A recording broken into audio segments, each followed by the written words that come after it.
Navy SEAL who trained with Israeli Special Forces, and Aaron Cohen, an Israeli Special Ops veteran. Welcome to both of you. Kind of picking up where Jeff left off there, Aaron. It really is. I mean, in the north and Hezbollah, it's been back and forth since this war began, but it's getting heavier. People are getting killed on both sides, and this is really threatening to open up a second front. Yeah, it's certainly threatening to open up a second front, Trace. Israel has been going back and forth with Hezbollah for the last 35 days. Drone attacks. Israel is aggressively taking out pockets of Hezbollah as we speak. They've been going on, like I said, for the last several weeks.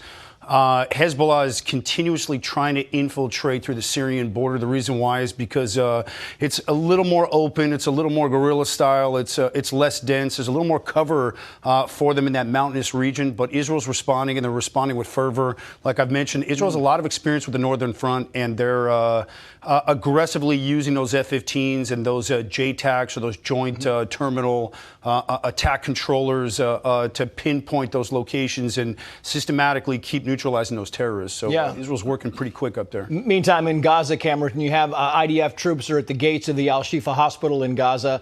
You've got 650 patrons inside, says Hamas. Israel says the hospital is a Hamas headquarters. What's the response down there? How do you approach this?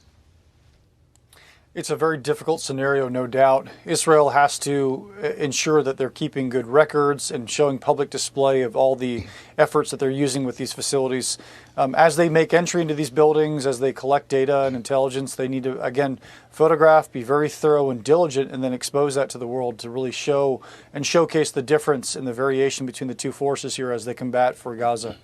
Mostly agree on that, Aaron? You think? I do. You know, the SEALs units like mine in Israel, you know, there's a lot of experience with urban warfare. Israel has, as I've mentioned to you before, a really incredibly brilliant room clearing apparatus. What Israel's doing right now is they're starting to really deploy their special operations forces into those buildings. One, it reduces collateral damage. It's very effective with not engaging in and around those civilians by just, you know, coming in with those missile strikes. The other thing is that it's what's called limited penetration room clearing. It allows the Israeli Special Operations Forces to clear about 98% of those rooms from outside the threshold, which is really, really smart because there's a lot of booby traps and there's a lot of wires. And this is the same stuff I've been teaching to law enforcement for 20 years.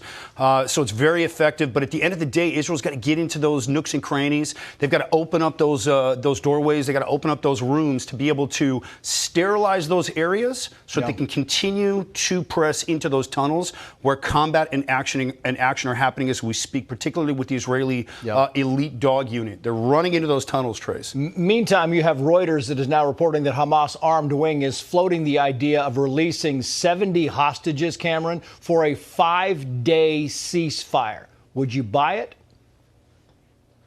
I wouldn't. Again, their evidence of their past behavior indicates something very different. I think that Israel has taken great strides to try to pursue some form of peace in the region for time and time again.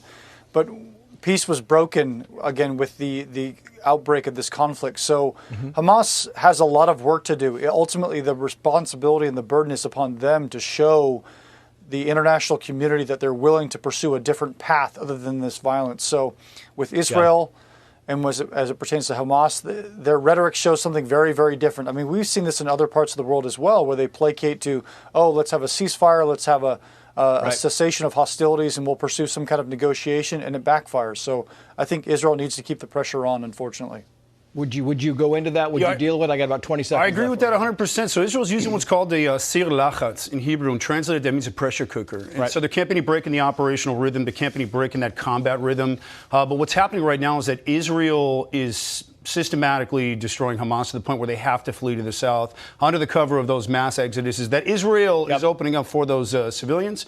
But that pressure cooker forces those terrorists into the corner of those structures. They can't get out. And so at this point right now, they're getting desperate. They're pumping all that media out there to try and exploit trying to exploit all those images, those terrible images, which half of them are fake, and they're just pumping out all those imagery. And at the end of the day, Hamas is getting crushed, and that's why they're leaning into first time. They're looking for a deal. First time we're seeing they're floating these deals, which we have not seen before. They're feeling that pressure, Trace. They're feeling it. Aaron, Cameron, thank you both.